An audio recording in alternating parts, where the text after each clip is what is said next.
Hi friends, welcome to Simis Nadan kitchen. ഇന്ന് ഞാൻ ചെയ്യാൻ പോകുന്നത് ഒരു ഉപ്പുമാവാണ്. ഇത് ബ്രെഡ് വെച്ചിട്ടാണ് ഞാൻ ചെയ്യുന്നത്. അപ്പോൾ ഇത് എങ്ങനെയാണ് ഉണ്ടാക്കുന്നത് നോക്കാം. എൻ്റെ ചാനൽ ആദ്യമായിട്ടാണ് കാണുന്നതെന്നുണ്ടെങ്കിൽ ഒന്ന് സബ്സ്ക്രൈബ് ചെയ്തേക്കാം. സബ്സ്ക്രൈബ് ചെയ്തേക്കുമ്പോഴത്തേക്ക് ഒരു ബെൽ ഐക്കൺ വരും. ആ ബെൽ ഐക്കണിൽ കൂടെ ക്ലിക്ക് ചെയ്യുകയാണെന്നുണ്ടെങ്കിൽ ഞാൻ അപ്ലോഡ് ചെയ്യുന്ന വീഡിയോ നിങ്ങൾക്ക് അപ്പം തന്നെ കിട്ടും. ഞാൻ ബ്രെഡ് ഉപ്പുമാവ് ഉണ്ടാക്കാൻ വേണ്ടിയിട്ട് ഞാൻ 5 സ്ലൈസ് ബ്രെഡാണ് എടുത്തേക്കുന്നത്. അപ്പോൾ അത് ഏത് ടൈപ്പ് ബ്രെഡ് വേണമെങ്കിലും എടുക്കാം കേട്ടോ. ഇപ്പോൾ പാൽ ചേർന്നതോ പാൽ അല്ലാണ്ട് നോർമലായിട്ടുള്ളതോ എന്ത് വേണമെങ്കിലും ആകാം. ഇനി ഇതിലേക്ക് വേണ്ടത് ഒരു ചെറിയ സവാള കൊത്തി അരിഞ്ഞത്, ഒരു പച്ചമുളക്, ഒരു വലിയ തക്കാളി, ഇഞ്ചി 1/2 ടേബിൾ സ്പൂൺ, പിന്നെ മല്ലിയില ഓപ്ഷനിലാണ് കേട്ടോ. അപ്പോൾ ഇതിൻ്റെ അകത്ത് വലിയ തക്കാളി വേണം. എന്തിനാണെന്ന് വെച്ചാൽ നമ്മൾ ഇതിൻ്റെ അകത്ത് വേറെ എക്സ്ട്രാ വെള്ളമൊന്നും ആഡ് ചെയ്യുന്നില്ല. അപ്പോൾ ഈ തക്കാളിയുടെ വെള്ളം കൊണ്ട് വേണം ഈ ബ്രെഡ് ഒന്ന് വെന്ത് വരാനായിട്ട്. അപ്പോൾ അതുകൊണ്ട് നമ്മൾ വലിയ തക്കാളി തന്നെ ഇടണം ഇതിൻ്റെ അകത്ത്. പിന്നെ 1/4 ടീസ്പൂൺ കടുക്, വെളിച്ചെണ്ണ. നമുക്ക് ഉണ്ടാക്കി തുടങ്ങാം. ആദ്യം ഈ ബ്രെഡിനെ ഒന്ന് പൊടിച്ചെടുക്കണം. ഇത് മിക്സിയിലിട്ടിട്ടൊന്ന് പൊടിച്ചെടുക്കാം. ഈ ബ്രെഡ് ഞാൻ നന്നായിട്ട് പൊടിച്ചെടുത്തിട്ടുണ്ട്, ഇത് കണക്കെ. അപ്പോൾ അതിൻ്റെ ബ്രെഡിൻ്റെ സൈഡിലുള്ള ബ്രൗൺ കളറൊന്നും ഞാൻ കളഞ്ഞിട്ടൊന്നുമില്ല, അതും കൂടെ വെച്ചിട്ടാണ് പൊടിച്ചെടുത്തേക്കുന്നത്. അപ്പോൾ ഇനി നമുക്കത് എങ്ങനെയാണ് ഉണ്ടാക്കുന്നത് നോക്കാം.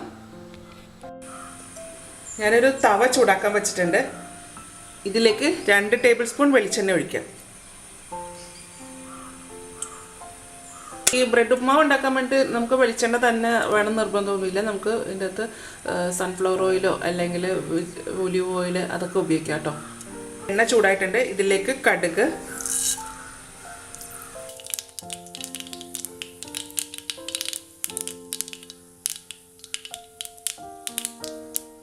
പൊട്ടിക്കഴിയുമ്പോൾ ഇഞ്ചി, പച്ചമുളക്, സവാള,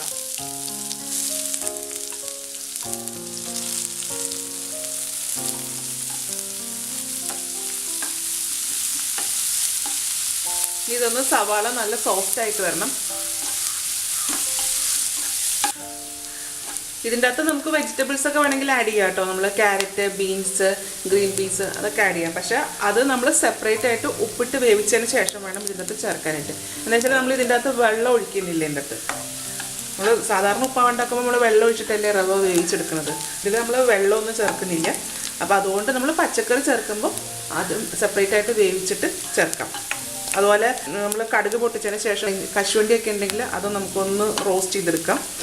അതും നല്ല ടേസ്റ്റ് അതിൻ്റെ അകത്ത് കിടക്കുമ്പോൾ. ഇപ്പോൾ സവാള ഒന്ന് സോഫ്റ്റ് ആയിട്ടുണ്ട്.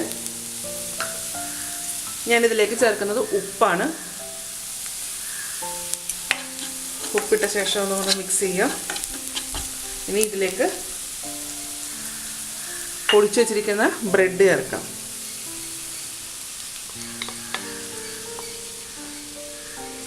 ബ്രെഡ് ചേർത്തതിന് ശേഷം ഒന്ന് ഇളക്കി കൊടുക്കാം.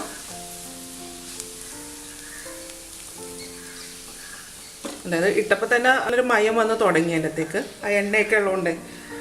ഇനി ഇതിലേക്ക് ഈ തക്കാളിയുടെ ഒരു 1/4 ഭാഗം ഞാൻ ചേർക്കണേന്ന്. കുറച്ച് തക്കാളി ഞാൻ മാറ്റി വെക്കുന്നുണ്ട്. ഇനി ഇതൊന്നും കൂടെ മിക്സ് ചെയ്യാം.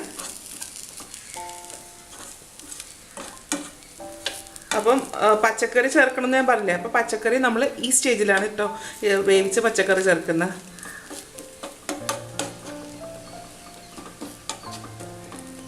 എന്നിട്ട് ഇതൊന്ന് നന്നായിട്ടൊന്ന് എല്ലാം കൂടെ ഒരുമിച്ചാക്കി വെക്കാം. ഇനി ഇതൊന്ന് സോഫ്റ്റായിട്ട് വരണം. അപ്പോൾ നമ്മൾ ഉപ്പുമാവ് എന്നൊക്കെ പറയുമ്പോൾ കുറച്ചൊരു വെള്ളമയം പിടിച്ചിരിക്കുന്ന പോലെ വരണ്ടേ. അപ്പോൾ അതിന് വേണ്ടിയിട്ടാണ് ഇങ്ങനെ വെക്കുന്നത്. ഇനി ഇതൊരു 2 മിനിറ്റ് നേരത്തേക്കൊന്ന് അടച്ചു വെക്കാം. ഇപ്പോൾ 2 മിനിറ്റ് ആയിട്ടുണ്ട്. തുറന്നു നോക്കാം. ഇപ്പോൾ തക്കാളിയൊക്കെ നല്ല സോഫ്റ്റായി. ഇത് നന്നായിട്ടത് മിക്സ് ചെയ്യാം. അപ്പോൾ നമ്മൾ നേരത്തെ ഞാൻ അടച്ചു വെച്ചപ്പോഴത്തേക്ക് സ്റ്റൗവിൻ്റെ ഫ്ലെയിം നല്ല ലോ ആക്കി വെച്ചിരിക്കുകയായിരുന്നു കേട്ടോ. നല്ലപോലെ ലോ ആക്കി വെക്കണം.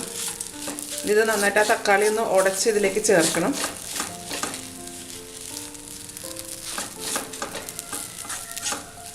ഇതായിട്ടുണ്ട്. ഇനി ഇതിലേക്ക് നമ്മൾ മാറ്റി വെച്ചിരിക്കുന്ന തക്കാളി കൂടെ ചേർക്കാം. മല്ലിയില ഇടാം. വീണ്ടും നന്നായിട്ട് ഇളക്കി കൊടുക്കുക. ഈ സ്റ്റൗ ഒന്ന് ഓഫ് ചെയ്യാം. സ്റ്റൗ ഓഫ് ചെയ്തതിന് ശേഷം വീണ്ടും 1 മിനിറ്റ് നേരത്തേക്ക് ഇതൊന്ന് അടച്ചു വെക്കാം. അപ്പോൾ ആ മല്ലിയിലയുടെ ഫ്ലേവറൊക്കെ ഒന്ന് ഇറങ്ങാൻ വേണ്ടിയിട്ടാണ്. ഇപ്പോൾ നമ്മുടെ ബ്രെഡ് ഉപ്പുമാവ് റെഡി ആയിട്ടുണ്ട്. അപ്പോൾ ഇത് നമുക്ക് എപ്പോഴും റവയുടെയും പിന്നെ ഗോതമ്പിൻ്റെയൊക്കെ ഉപ്പുമാവ് ഉണ്ടാക്കുന്നതിന് പകരം നമുക്കൊരു വെറൈറ്റി ആയിട്ട് ഈ രീതിയിൽ ഒരു ബ്രെഡ് ഉപ്പുമാവൊക്കെ ഉണ്ടാക്കാം. ഇത് നല്ല ടേസ്റ്റായത്. അപ്പോൾ ഇതെല്ലാവരും ഒന്ന് ട്രൈ ചെയ്ത് നോക്കൂ കേട്ടോ. ട്രൈ ചെയ്ത് നോക്കിയിട്ട് ഇതിൻ്റെ അഭിപ്രായം എൻ്റെ കമൻറ്റ് ബോക്സിലിടുക. എൻ്റെ വീഡിയോ ഇഷ്ടമായെന്നുണ്ടെങ്കിൽ ലൈക്ക് ചെയ്യുക, സബ്സ്ക്രൈബ് ചെയ്യുക, ഷെയർ ചെയ്യുക. അപ്പോൾ ഇനി അടുത്ത ദിവസം അടുത്ത റെസിപ്പി ആയിട്ട് കാണാം. Thank you.